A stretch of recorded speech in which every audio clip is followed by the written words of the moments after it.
cinema matinee. I ain't got $7.50 to pay. Everybody now. Finally, cat lovers getting the hero they deserve.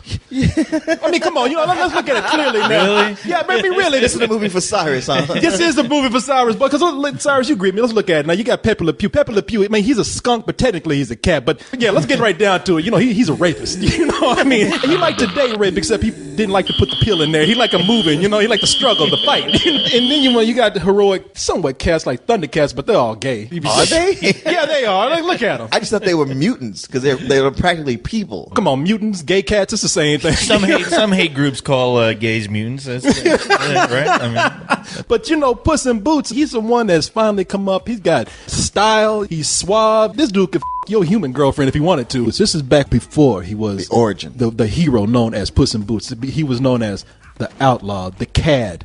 This brings back Antonio Banderas, and it also brings in somebody that Antonio Banderas works well with, but really the casting here, I think, uses them the best as we've ever seen them. And it brings in Selma Hayek as another character called Kitty Softpaws. He's out there stealing milk, having sex with people's cats, leaving the scene.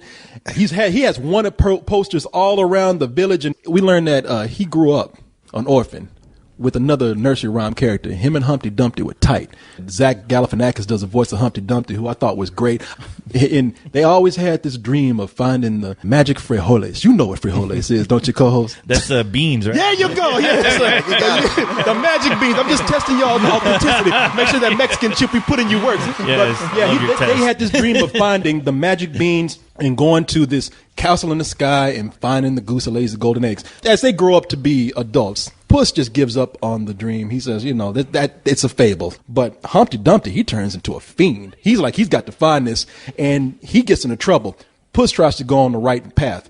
They have something that happens in their past that affects both of them, where Humpty Dumpty is rightfully seen as somewhat of a villain. But Puss in Boots didn't do anything. But he's left to remain an outlaw because of this one thing that Humpty Dumpty has done. Humpty Alexander Dumpty. How dare you show your face to me? I know you're angry. You have every right. But it is good to see you, Puss. And it's really cool to see that they've gone this route of making it a prequel without having to rely on Shrek at all. And that's the strongest thing about this, is that it can stand on its own. The movie's crazy. It opens up with Puss in Boots with his head just filling the screen.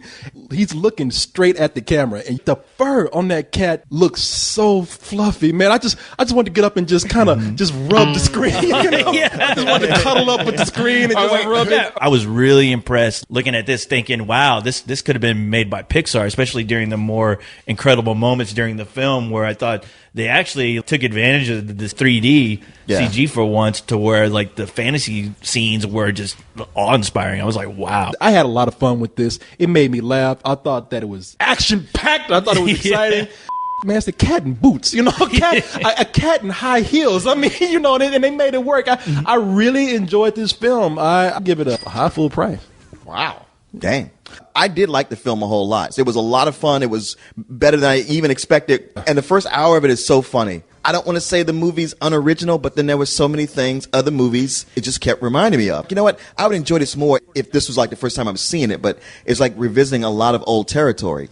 Still a lot of fun, great to look at. I give the movie a very high matinee. I have to agree with you. Definitely stepping on some familiar territory, but the biggest shocker was that it was actually enjoyable. I was kind of groaning going into this, and I'm like, oh, God, this goddamn talking cat in boots with a feather in his head and a bunch of screaming kids. Oh, I can't wait. But Cyrus isn't even going to be there for me to glare at. Cyrus telling me how much he loves cats again. But but the thing is, there's some definitely gorgeous moments in there. I really enjoyed the Antonio Banderas playing this cat. There wasn't a single moment where I was groaning with some of these movies I do sometimes, where they're just forcing out jokes because they know that they're audience is comprised of a bunch of kids. And I like that, it was smarter than that. Yeah, I'm going to give it a full-on matinee. I think it's full price for the kids, definitely. Yeah. But for me, just, like I said, What you trying to say about story, me? Yeah, no. You're a If you have a mind of a child.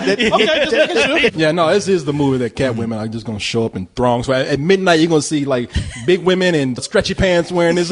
And that's who really is going to suffer because of this movie if it's a hit. All these poor cats that belong to these women, man, all these women going to get these cats dressed up like little Captain Morgans. These cats are gonna be Right. I love cats, but you're not supposed to put them in outfits. No, That's against the rules. yeah, that's just abuse right there. I mean, to dress them up is one thing. To dress them up like a gay pirate is another thing. These cats are just gonna be like, help me. Time to make it